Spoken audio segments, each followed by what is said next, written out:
Before I used Access tools, I didn't want to show up as me. I always wanted to hide. Always wanted to avoid judgment. I would do whatever I can do to avoid judgment. When I first met Shannon, she came to Tokyo and they talked to the entities intro class. And one thing I remember what she said is, you guys have to know that, you know, the greatness you are. You're not as small as you think you are. That was kind of shocking to me because that was supposed to be a ghost class and she's talking about the greatness of ourselves. I was so afraid of judgment. I was always put up my barriers, very thick and high barriers.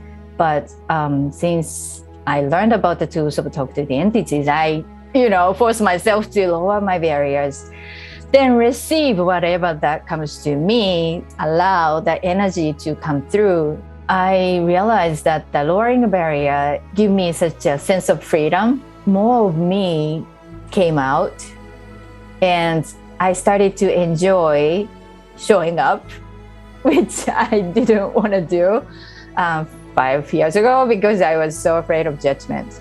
In the beginning, when I started using the tools of Access Consciousness and talk to the entities, one of the big changes I had is that I started to trust myself and I started to trust my own awareness. Unless you trust your awareness, you really can't communicate with entities. I was just like, I don't see anything, I don't feel anything, I don't perceive anything, but I'm interested in this stuff.